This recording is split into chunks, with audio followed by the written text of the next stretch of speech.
The official server patch just dropped, and here's a quick summary of what happened. First up, Freya's Revamp is here. Her new first skill lets her leap toward a target, knocking enemies airborne while gaining a shield. So that's Cici, shield, and mobility, all in a single move.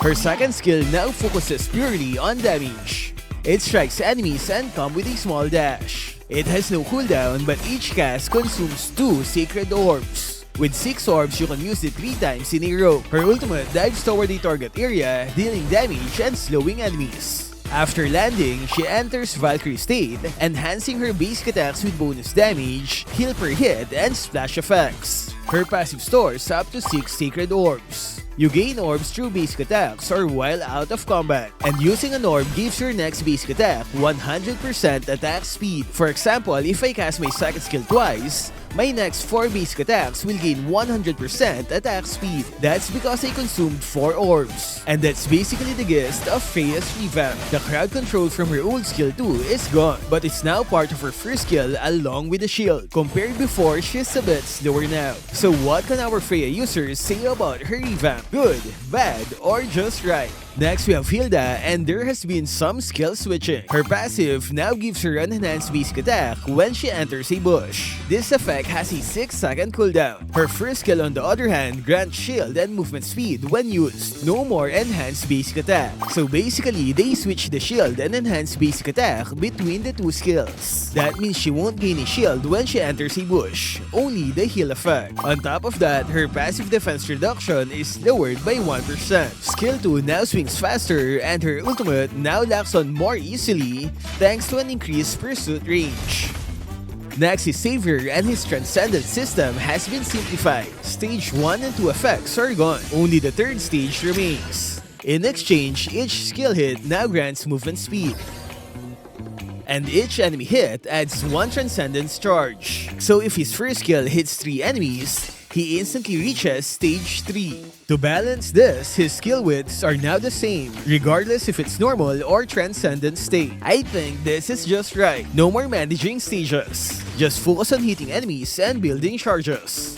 Next, we've got Minotaur and his new passive effect. Each time he uses a skill, he gains a short 3-second window. During the time, he converts a portion any hero damage he receives into healing. When enraged, that healing doubles. Next, we have skill 2 where it only heals himself and 1 nearby ally with the lowest HP. On the old version, he can heal everybody. To compensate, the healing effect has been increased. His ultimate now slows enemies more effectively, but the airborne duration is reduced from 1 second to 0.8 seconds. So yeah, you might want to try Minotaur to test these new skills. Atlas now has consistent range across his skills. His passive, skill 2 stun, and ultimate now have the same range. So if an enemy is within your frigid breath circle, they're also within range of your stun and ultimate. This should make it easier to know if you are within the range of your target, especially when trying to catch someone with your ultimate. In addition, his defense boost now scales with extra HP. That means you get more defense as you build HP items. Benedetta now gains more passive energy when dealing damage. It's also 40% faster to enter the sword out state when holding the basic attack button. In short, smoother control and better uptime. Martis now deals higher bonus damage when his passive is fully stacked. And on top of that, his ultimate also hits harder both in the early and late game.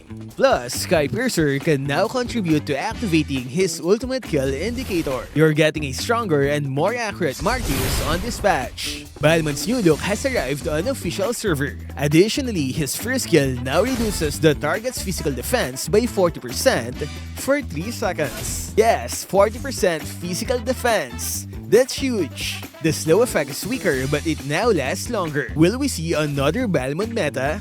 Next up is Harley. His second skill cooldown is shorter by 3 seconds early on, and he now retains his movement speed after returning to his hat. But that's not all. His ultimate can no longer be blocked by other heroes. The slow effect is stronger and the force swing is slightly shorter, a solid improvement to his mobility and burst reliability.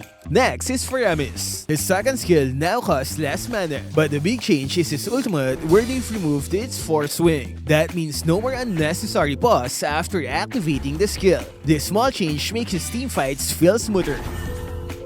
Chang'e's early game pushing power was too high, so her enhanced basic attack damage has been reduced. To balance, her first skill cooldown is now shorter by 2 seconds. Less tower pressure but more consistent pull in fights. Next is Thamuz. His ultimate now grants more HP at all stages, giving him better durability early game. The dev said he takes too long to scale, that's why they had to give him a chance to survive in the early stages. Next, we've got Obsidia. Her attack growth is lower, but in exchange, she now gains 30% attack speed whenever her ultimate hits an enemy, so lower burst but faster attacks. Next are the Nerfed Heroes. Alucard now deals slightly less damage. Both his passive and skill 1 scaling are reduced to keep him balanced. Yusujin's control immunity duration on skill 1 drops from 1 second to 0.4. It means he only gains immunity when dashing. After that, it's gone. On top of that, his ultimate's map vision duration went down from 5 seconds down to 2. Arlott's second skill damage is nerfed in the mid to late game because it was too high even when using defensive builds. Nathan's damage got nerfed. His passive, skill 1 and skill 2 all received lower scaling. Irrital also got hit with a nerf. This time, it's the bonus damage when in her ultimate state. It went down by 20 to 40 points per hit. And Cici's passive stacks now decay faster. Watch this. This makes it harder to recover her stacks once she runs out of targets. Now let's move on to the item changes. Roamers, listen carefully. First, Dominant Size will now give both physical and magic defense. That's 40 each. Then they've removed the attack speed reduction passive. Instead, it now gives 8 defense for each enemy hero near you. So if there are 5 enemy heroes near you, that's plus 40 hybrid defense. The Life Bane effect, or more commonly known as anti-heal, is still there. So with this change, Dominant Size has become a well-rounded defensive item against both damage types. For roamers, this will be a staple item in your build.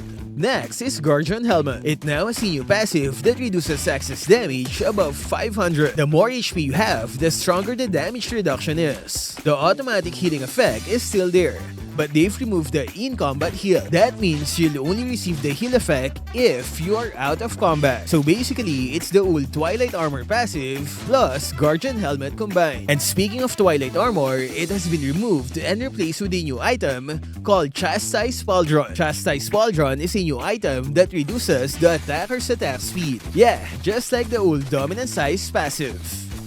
It has a second unique passive where if your HP falls below 30%, you'll recover 20% of your max HP over 2 seconds. This effect has a 60-second cooldown.